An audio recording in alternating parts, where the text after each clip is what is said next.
ఈ సమావేశం యొక్క సభాధ్యక్షులు బీసీ కుల సంఘాల జేఏసీ చైర్మన్ అన్న శ్రీశైలం యాదవ్ గారి అనుమతితో నేను ఈ యొక్క సమావేశ ఎజెండాను మీ ముందు ఉంచుతున్నా. ఈరోజు భారతదేశ వ్యాప్తంగా లోక్సభ ఎన్నికలు జరుగుతున్నాయి. రేపు ఎల్లుండి మన దగ్గర తెలంగాణలో అదేవిధంగా తెలుగు రాష్ట్రాల్లో ఆంధ్రప్రదేశ్లో కూడా 13 నాడు మనం ఓటు హక్కు వినియోగించుకోబోతున్నాం. దురదృష్టవశాత్తు ఏంటంటే ఒకసారి మనం ఆలోచించి ఓటు వేయకపోతే పొరపాటునో గ్రహపాటునో మనకు వ్యతిరేకంగా ఉన్నవాడు అధికారంలోకి వస్తే 5 ఏళ్ళు మనం ఆ కర్మ అనుభవించాలి. అధికారం ఆ చేతులు పోయిన తర్వాత మనము వినతి పత్రాలు పట్టుకొని తిరగాలి. అధికారం మన చేతులు పెట్టి మనం దండలు శాలువలు కప్పి దండం పెట్టుకుంటా చేతుల కాగితం పెడితే నేను చాలా మంది చూసిన మనం ఇచ్చిన కాగితం కనీసం చదువుకుంటూ ఆయనే వేసిపోతాం. చాలా బాధ అనిపిస్తుంది. ఎందుకు అంటే నిజంగా మన బీసీల ఆకాంక్షలను, బీసీ కులాల యొక్క గౌరవాన్ని, బీసీల యొక్క డిమాండ్లను నెరవేర్చే వాళ్ళు కావాలి.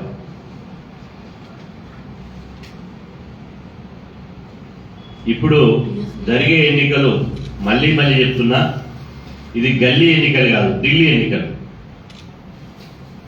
బీసీలకు అనుకూలమైన నిర్ణయాలు తీసుకునేవాడు ఢిల్లీలో ఉంటాడు. ఢిల్లీలో ఈ నిర్ణయం జరిగితే దేశవ్యాప్తంగా అది అమలవుతుంది. ఆ నిర్ణయాలు తీసుకునే దగ్గర మనకు అనుకూలమైన పాలకులు ఉండాలి. లేకపోతే మన అనుకూలమైన పాలకులు లేకపోతే మన డిమాండ్లుగానే మిగిలిపోతాయి. మన సమస్యలుగానే ఉంటాయి. కాబట్టి ఈరోజు దేశంలో ప్రధానంగా 2 రాజకీయ పార్టీలు నేతృత్వంలోని 2 కూటములు తలపడుతున్నాయి ఎన్నికలు. ఒకటి ఇండియా కూటమి, కాంగ్రెస్ నేతృత్వంలోని ఇండియా కూటమి. 2 బీజేపీ నేతృత్వంలోని ఎన్డీఏ కూటమి. ఇండియా కూటమి అధికారంలోకి వస్తే ఏం చేస్తుంది, ఎన్డీఏ కూటమి అధికారంలోకి వస్తే బీసీలకు ఏం చేస్తుందో ఒకసారి మనం ఆలోచన చేయాలి. ఇక్కడనే జెండాలు ఎక్కే ఉన్నాయి.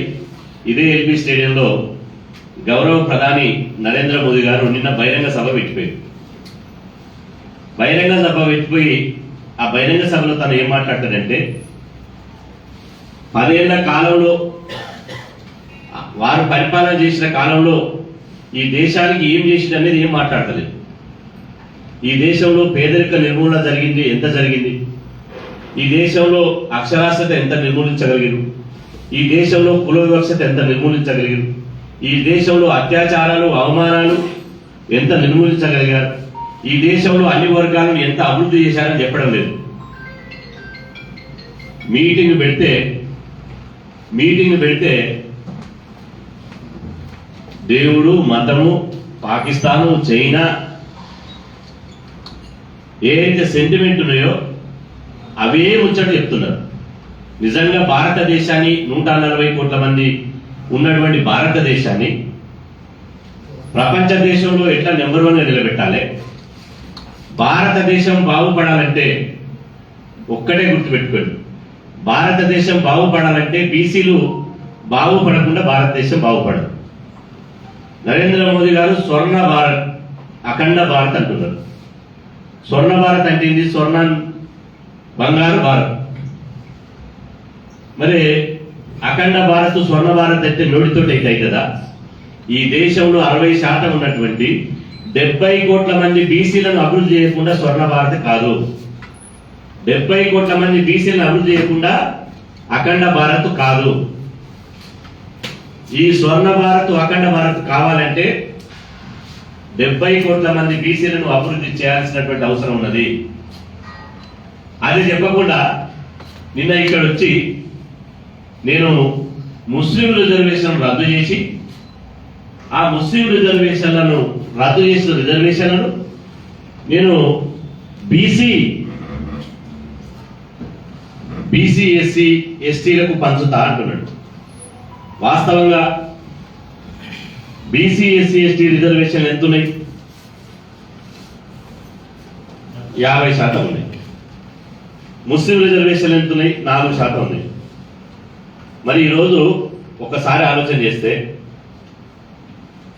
4% బీసీలకు ఎస్సీలకు ఎస్టీలకు ఈ 4 మహిళలకు ఈ 4% వస్తే ఒక్కొక్కరికి 1% వస్తుంది. ఒక్కొక్కరికి 1% వస్తుంది. అంటే మనకు ఓబీసీలకు 27% ఉన్నాయి అనుకో, 27% నుంచి 28% అవుతుంది. అంటే 1% కోసం ముస్లిం రిజర్వేషన్ రద్దు చేసి బీసీలకు ఇవ్వాలన్నా?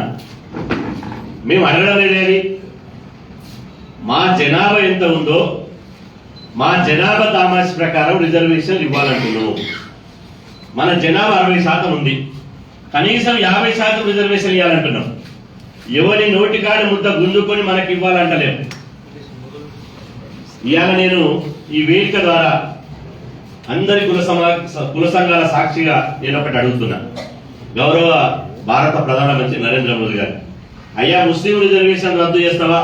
ఎందుకంటే కాంగ్రెస్ వాళ్ళు అంటూ రిజర్వేషన్ రద్దు చేస్తాడని. ఈ నోరు చేస్తే రద్దానే వస్తుంది బీజేపీ వాళ్ళకు. నువ్వు ఏ రిజర్వేషన్ రద్దు చేస్తావో మాకు సంబంధం లేదు, కానీ రాజ్యాంగానికి విరుద్ధంగా, చట్టానికి విరుద్ధంగా, అధర్మంగా అగ్రవర్ణాలకు రిజర్వేషన్ పెట్టావు. 4% అగ్రవర్ణాలకు 10% అగ్రవర్ణాలకు రిజర్వేషన్ పెట్టిండు. ఈడబ్ల్యూఎస్ రిజర్వేషన్ తెచ్చిండు. మీకు నిజంగా దమ్ము ధైర్యం ఉంటే అగ్రవర్ణాల రిజర్వేషన్ రద్దు చేసి బీసీలకు ఇవ్వమనండి. ఎస్సీ ఎస్టీలు ఏమి అడుగుతలేదు. ఎస్సీ ఎస్టీలకు వాళ్ళ జనాభా దామాష్ ప్రకారం వాళ్ళకి రిజర్వేషన్ ఉన్నాయి. లేనోళ్ళు ఎవరు? బీసీలు. కాబట్టి అగ్రవర్ణాల రిజర్వేషన్ రద్దు చేసి బీసీలకు ఇవ్వు. ఆ మాట అనండి. ఇదే ఎల్బీ స్టేడియంలో నరేంద్ర మోదీ గారు ఆ మాట అనమనండి. అనడు. ఎందుకు అనడు? రెచ్చగొట్టాలి, వీరి మధ్యన ఎస్సీ ఎస్టీ బీసీ మైనార్టీల మధ్యన పంచాయతీ పెట్టాలి, పబ్బం గడుపుకోవాలి, ఓట్లు వేయించుకోవాలి, బయటపడాలి. ఇది వాళ్ళ చిత్తశుద్ధి. ఈరోజు ఇట్లా చెప్పుకుంటూ పోతే చాలా సబ్జెక్ట్ ఉన్నది. మీరు చూడండి, 10 సంవత్సరాల కాలంలో ఒక సపరేట్ మినిస్ట్రీ పెట్టమన్నాం మనం. 70 కోట్ల మంది మన సంక్షేమానికి ఒక్క సపరేట్ మినిస్ట్రీ పెట్టమన్నాం. మళ్ళా నరేంద్ర మోదీ గారు ఎవరు? రాహుల్ గాంధీ గారు సూటు బుట్టు ప్రధానమంత్రి అన్నప్పుడల్లా నేను ఓబీసీని నన్ను కించపరుస్తున్నావు, నన్ను సూటు బుట్టు ప్రధానమంత్రి అంటావా అన్నాడు. నిజమే, నీ ఓబీసీ ప్రధానమంత్రి నిజమే, కానీ మేము నమ్మేది ఎట్లా? నేను నమ్మేది ఎట్లా? ఇప్పుడు చాలా మంది సోకాళ్ళు వాడు బీజేపీ ఉంటాడు, బీసీ సంఘం అంటాడు, వాడు కాంగ్రెస్ ఉంటాడు, వాడు బీసీ సంఘం అంటాడు, ఆ కడవ తీసేస్తాడు, మన కడవ వేసుకుంటాడు, బీసీ సంఘం అంటాడు. నమ్మేది ఎట్లా అంటే, నువ్వు గతం నుంచి నీ చరిత్ర బీసీల కోసం పోరాటం చేసినవా, బీసీలకు ఏమైనా పని చేసినవా, నీకేమైనా చరిత్ర ఉందని చూసి మనం నమ్మాలి. నువ్వు ఓబీసీ ప్రధానమంత్రి అంటే ఓబీసీల కోసం ఒక్కటైనా ఏమన్నా మేలు చేసినవా? ఒక సపరేట్ మినిస్టర్. భారతదేశంలో 29 రాష్ట్రాలు ఉంటే 29 రాష్ట్రాల్లో బీసీ సంక్షేమ శాఖ మంత్రిత్వ శాఖలు ఉన్నాయి.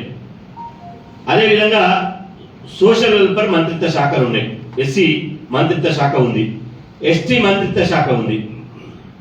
ఢిల్లీకి వెళ్ళి నిధులు రావాలంటే, రాష్ట్రాలకు నిధులు రావాలంటే ఢిల్లీలో ఒక ప్రత్యేక మంత్రిత్వ శాఖ ఉండాలి. ప్రత్యేక మంత్రిత్వ శాఖ ఉంటే బడ్జెట్ లో మనకు ప్రత్యేకమైన నిధులు ఉంటాయి కేటాయించడానికి, ప్రత్యేక బడ్జెట్ ఉంటుంది. కానీ ఇక్కడ గమ్మత్ ఏంటంటే, ప్రత్యేక మంత్రిత్వ శాఖ లేనప్పుడు నిధులు ఎక్కడి నుంచి వస్తాయి? నువ్వు బాయి తోడనప్పుడు నీళ్ళు ఎక్కడి నుంచి వస్తాయి? బాయి తోడితేనే కదా నీళ్ళు పడేది. ఒక ప్రత్యేక మంత్రిత్వ శాఖ ఉండదు. అదేవిధంగా బీసీ కులగణన చేయాలని మనం అంటున్నాం. బీసీ కులగణన చేయాలంటే వాళ్ళు ఏమంటారు, బీసీ కులగణన చేస్తే దేశ సమగ్రత దెబ్బతింటది, దేశ సమగ్రత దెబ్బతింటది. బీసీ కులగణన అడిగే వాళ్ళు ఇది విదేశీ శక్తుల ఎజెండా అంటే వేరే దేశం వాళ్ళు మనం అడిగిస్తున్నారట. ఇక్కడ గమ్మతైన విషయం ఏం తెలుసా, నిజంగా ఈ దేశంలో రిజర్వేషన్ అనుభవిస్తున్నది ఎవరు? అగ్రకులాలే. 100 ఏళ్ల సంవత్సరాలుగా భూమి వాళ్ళదే, సంపద వాళ్ళదే, పదవులు వాళ్ళదే, అదేవిధంగా మొత్తం యావత్ పరిశ్రమలు వాళ్ళే, ఏదైతే లాభసాటి వచ్చేటువంటి వ్యాపారాలు మొత్తం వాళ్ళే. మొత్తం 90% వాళ్ళు అనుభవిస్తే ఒక 10%, 5% రిజర్వేషన్లు ఎంగిలి మెతుకులు మనకేస్తుంది. ఈ ఎంగిలి మెతుకుల కాడ కూడా మీకు బిచ్చం వేస్తున్నాం, మీకు బిచ్చం వేస్తున్నాం. ఇది మన హక్కు కాదా? బీసీ కులగణన ఎందుకు చేయరు? ఒక్కటి గుర్తుపెట్టుకోండి, బీసీల బతుకులు మారాలంటే, మనకు బీసీలకు రాజ్యాంగబద్ధమైన వాటా రావాలంటే కులగణన ఒక్కటే ఏకైక పరిష్కార మార్గం. కోర్టులో పోతున్నాం, మనం అందరం కేసులు వేసిన వాళ్ళమే. కులగణన కావాలని హైకోర్టులో, సుప్రీంకోర్టులో కేసులు వేస్తున్నాం. కోర్టులో ఏమంటే తెలుసు, అసలు మీరు 27% ఇస్తారు కదా, అసలు ఇది ఏ ఆధారంగా ఇస్తారు? అసలు 27% ఎక్కిస్తారు. మీరు 27% ఉన్నారని ప్రూఫ్ ఏంటి అంటాడు కోర్టు. లేదు సార్ మేము 60% ఉన్నట్టు, 60 కాదు నేను 15% ఉన్నాను మేము అనుకుంటున్నా బీసీలని, 27% మీకు అదనంగా ఇస్తుందని కోర్టు అంటుంది. మరి ఇవ్వాలనుకుంటే మీ లెక్కలే, మీ లెక్కలు చూపించండి అంటుంది. ఈరోజు మన లెక్కలు చూపించాల్సినటువంటి బాధ్యత ప్రభుత్వాలకు లేదా? మరి మన లెక్కలు చూపించినప్పుడు, మనకు ప్రత్యేక మంత్రిత్వ శాఖ పెట్టినప్పుడు, మనకు బడ్జెట్ కేటాయించినప్పుడు, ఇగో ఇక్కడ చాలా మంది మహిళలు ఉన్నారు, మహిళా బిల్లు తీసుకొచ్చింది. మహిళా బిల్లు పార్లమెంట్లో చట్టం చేసింది. ఏ మహిళల కోసం చేసిండు? మొత్తం జనరల్ మహిళల్లో ఎస్సీ ఎస్టీ మహిళలకు సబ్ కోటా ఉన్నది, బీసీ మహిళలకు సబ్ కోటా లేదు. బీసీ మహిళలకు సబ్ కోటా కావాలని ఆయన ఓబీసీ ప్రధానమంత్రి అంటే నథింగ్ డూయింగ్ ఇచ్చే అటువంటి పరిస్థితి లేదంటున్నాడు. బీసీ మహిళలకు ఇయ్య అంటున్నాడు. మరి మా బీసీ మహిళలు అసెంబ్లీలో పార్లమెంట్ అడుగు పెట్టొద్దా? దొరలు దొరసాలనే పోవాలన్నా? మహిళా బిల్లు పేరుతోటి స్వాతంత్రం వచ్చిన 75 సంవత్సరాల తర్వాత ఇప్పటి వరకు దొరలు పోయిరు, పటేళ్ళు పోయిరు. ఇప్పుడు మహిళా బిల్లు పేరుతోటి వాళ్ళు ఇంటికాడ వ్యాపారాలు చేసుకుంటే వాళ్ళ భార్యలు, వాళ్ళ పిల్లలు, వాళ్ళ కోడళ్ళు, వాళ్ళ మనమరాళ్ళు బంగారు చెంచాలతోటి గోరుముద్దలు తిని లాలిపాటలు వాడేటువంటి మహిళలు పార్లమెంట్ అసెంబ్లీ పోవాలి. మరి మహిళా బిల్లులో మన రిజర్వేషన్లు పెట్టినప్పుడు మనం బీసీ మహిళలు ఎందుకు ఓటేయాలి? ఎందుకు మద్దతు ఇవ్వాలి? ఇట్టే మద్దతు ఇచ్చుకుంటే పోతే ఏమనుకుంటే తెలుసా, ఈ గొర్రెలు, ఈ సింహాలు కావు, ఈ గొర్రెలు. నేను సపరేట్ మినిస్ట్రీ పెట్టకపోయినా బీసీ డిమాండ్ నేను చెప్పినా కదా, ఈవెన్ అగ్రవర్ణాలకు రిజర్వేషన్లు పెట్టినా ఏది పెట్టినా కూడా తల ఒప్పుకుంటా గొర్రె లెక్క మన ఎమ్మటి వస్తారనే భావన వాళ్ళకుంది. 10 సంవత్సరాలు ఏం చేయలే, నేను చిన్న చెప్పి ముగిస్తా. ఇంకొక 5 సంవత్సరాలు గెలిస్తే ఏం చేస్తారనే దాని ప్రామాణిక్యం ఏంది? వాళ్ళొక మేనిఫెస్టో తీస్తారు. విజయ్ సంకల్ప్ పత్రం అనే ఒక బీజేపీ వాళ్ళు 14 అంశాలతో ఒక మేనిఫెస్టో తీశారు. ఆ 14 అంశాలను పోని మొన్ననే వచ్చిండు మన ప్రధాని నరేంద్ర మోడీ, మొన్ననే వచ్చిండు, మరి తర్వాత పెడతారని అనుకుందాం. కొంతమంది మన బీసీలలో కూడా డౌట్ ఉన్నాయి, అవునాయా మొన్ననే వచ్చింది కదా ఎమ్మటెమ్మడే పెడతారు అనుకోవచ్చు. అంత విశాలమైన హృదయం ఉంటుంది మనది. కానీ పెట్టేది ప్రామాణికం ఏంటి? వాళ్ళు ఏం చేస్తారో వాళ్ళ మేనిఫెస్టోలు పెడతారు. 14 అంశాలతో కూడిన మేనిఫెస్టోలో బీసీల అంశం ఒక్కటి లేదు. ఒకటే ఒకటి ఉంది చివరిది. ఏమనుంది? మేము అధికారంలోకి వస్తే విశ్వకర్మ యోజన అనే ఒక పథకాన్ని తీసుకొచ్చినాం. అందులో ఒక 15 కులాలను ఆ విశ్వకర్మ యోజన కింద రుణాలు ఇవ్వాలనుకుంటున్నాం. ఇంకొక 15 కులాలను చేర్చేయాలా. ఓబీసీలోను 30 కులాలకు బ్యాంకు లింకేజ్ కూడా కాదు, బ్యాంకు లింకు తోటి ₹1,00,000 రుణం ఇస్తారట. మరి ₹1,00,000 రుణం కోసం ఎన్డీఏ కూటమి మళ్ళీ అధికారం తీసుకొద్దామా? మరి ఇటుపక్క రాహుల్ గాంధీ గారు కాంగ్రెస్ నేతృత్వంలోని ఇండియా కూటమి స్పష్టంగా చెప్పింది. మేము కాంగ్రెస్ కూడా అంత ఈజీగా నమ్మం. ఎందుకు నమ్మం? గతంలో మోసాలు చేసింది కాబట్టి అంత ఈజీగా నమ్మే పరిస్థితి లేదు. కానీ రాహుల్ గాంధీ గారు ఏమైనా తోక జాడిస్తే రేపు ఇండియా కూటమిలో ఉన్నది ఎవరు? మన కరుడు కట్టిన బీసీ బిడ్డలు ఉన్నారు, బీసీ పార్టీలు ఉన్నాయి. ఒక కరుణానిధి వారసుడు తమిళనాడు సీఎం స్టాలిన్ ఉన్నాడు. అదేవిధంగా ఒక ములాయం సింగ్ యాదవ్ కొడుకు అఖిలేష్ యాదవ్ ఉన్నాడు. అదేవిధంగా ఒక లాలూ ప్రసాద్ యాదవ్ కొడుకు తేజస్వి యాదవ్ ఉన్నాడు. ఇండియా కూటమిలో ఉన్నది మొత్తము ఓబీసీ, ఎస్సీ, ఎస్టీ సామాజిక వర్గానికి సంబంధించిన పార్టీలు ఉన్నాయి. మొత్తం ఇండియా కూటమి తరఫున ఈ బీసీ కులగణన మేము వస్తే, అధికారంలోకి వస్తే బీసీ కులగణన చేసి కుల ఆధారితంగా ఎంత జనాభా లెక్కలు వచ్చినాయో కుల ఆధారితంగా మేము బీసీ రిజర్వేషన్లు పెంచుతామని చెప్పి వాళ్ళ మేనిఫెస్టోలో పెట్టారు. మేనిఫెస్టోలో పెట్టడమే కాదు, మేము అధికారంలోకి వచ్చిన వెంటనే మా మొదటి సంతకం బీసీ కులగణన మీదనే అని రాహుల్ గాంధీ గారు ఇండియా కూటమి వాళ్ళు స్పష్టంగా చెప్తున్నారు. అదొక్కటే కాదు, బీసీ మహిళలకు సబ్ కోటా పెడతాము, కేంద్రంలో ప్రత్యేక మంత్రిత్వ శాఖ పెడతాము. అదేవిధంగా ఇప్పుడున్నటువంటి సామాజిక రిజర్వేషన్లు 50% ఉన్నాయి. ఈ సామాజిక రిజర్వేషన్లకు లక్ష్మణ్ రేఖ గీసిరోటి. లక్ష్మణ్ రేఖ ఏంది? ఈ రిజర్వేషన్లు 50% దాటొద్దు, 50% దాటొద్దు అని. మనకు మాత్రం అంటే 50% దాటొద్దట. మరి నాకు సంస్కారం అడ్డం వస్తుంది బూతులు మాట్లాడదామంటే. మరి 10% అగ్రవర్ణాలకు పెట్టిన కదా, మరి అవులగాళ్ళ మంచోళ్ళ? మరి 60% ఎట్లా పోయింది? 50% దాటింది కదా. అగ్ర కులాలకు రిజర్వేషన్లు పెడితే 50% దాటినా పర్వాలేదు, 60% ఉండొచ్చు. కానీ బీసీ రిజర్వేషన్లకు 1% పెంచితే కోర్టును అడ్డం పెట్టి కొట్టి పారేంటారు. సామాజిక రిజర్వేషన్లు 50% అనేది దాటొద్దు, దీని మీద సీలింగ్ ఉన్నది. అంటే ఎంత విచిత్రమో చూడండి, బీసీలకి ఎంత అన్యాయమో చూడండి. మాట్లాడే వాళ్ళు లేకపోతే, మనం పోరాడే వాళ్ళు లేకపోతే ఎంత అన్యాయం జరుగుతుంది ఒకసారి చూడండి. ఈరోజు మళ్ళా 50% ఏంది? చాలా మంది అనుకోవచ్చు మన 27 మనకేముంటాయని. అట్లా ఉండయి, మన 27 మనకు ఉండయి. రాజ్యాంగంలో ఏం చెప్తుందంటే ఎస్సీ ఎస్టీలకు జనాభా దామాష ప్రకారం ఇచ్చి,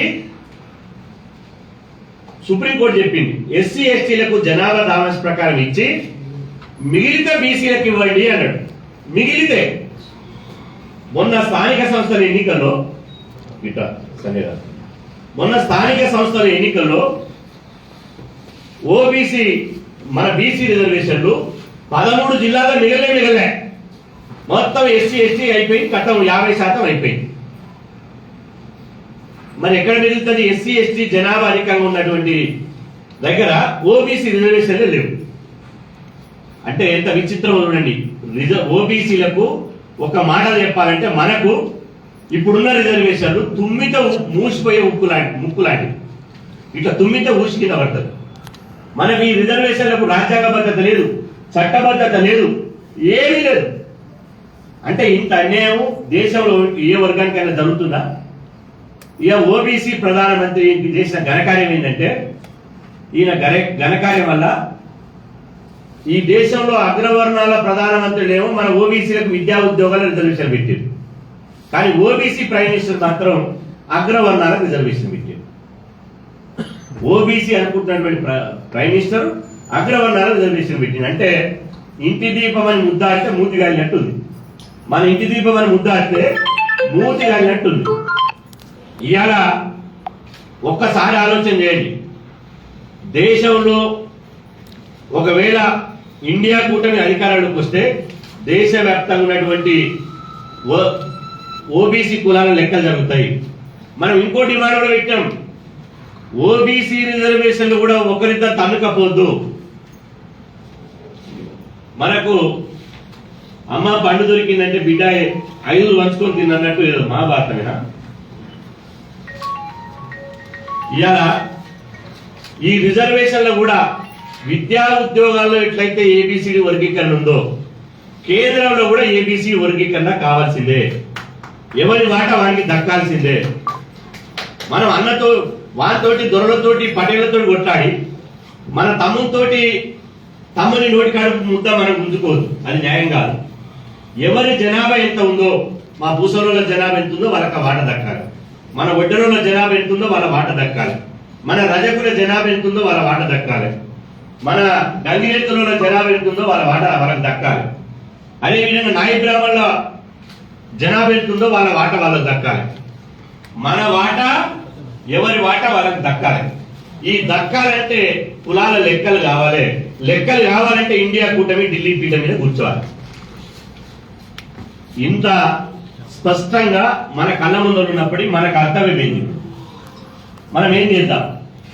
సరే, అసెంబ్లీ ఎన్నికల్లో లంగైనా దొంగైనా మంచోడైనా చెడోడైనా ఎవడైనా సరే మనోడు, ఏ పార్టీ అయినా సరే మనోడు కాబట్టి పార్టీలకు ఖచ్చితంగా మనం అభ్యర్థులని మద్దతు ఇచ్చినాం, గెలిపేయడానికి ప్రయత్నం చేసినాం. కానీ ఇప్పుడు జరిగేది కురుక్షేత్ర యుద్ధం. ఇప్పుడు ఈ కురుక్షేత్ర యుద్ధంలో బీసీలను అన్యాయానికి గురి చేసి అణిచివేసి బీసీల హక్కులను కాలరాసి బీసీ వ్యతిరేక చర్యలకు పాల్పడి బీసీలను అడుగడుగున అవమానం చేసి ఆత్మగౌరవాన్ని దెబ్బతీసి అభివృద్ధిలో బీసీలను భాగస్వామ్యం చేయకుండా ఇవాళ మనని అణచివేస్తున్నటువంటి ఎన్డీఏ ప్రభుత్వం కావాలన్నా మన ఆకాంక్షలను గౌరవించి మన బీసీ ఎజెండాని తన ఎజెండాగా పెట్టుకున్నటువంటి ఇండియా కూటమిని ఢిల్లీ పీఠం మీద కూర్చోబెట్టాలన్న ఒకసారి మనం అందరం ఆలోచించవలసినటువంటి అవసరం ఉందని చెప్పేసి అందరం గుర్తు చేస్తున్నాం. ఈరోజు చాలా నియోజకవర్గాల్లో 1-2 నియోజకవర్గాలు తప్పించి మిగతా నియోజకవర్గాల్లో ఇద్దరిద్దరు బీసీలు ఉన్నారు.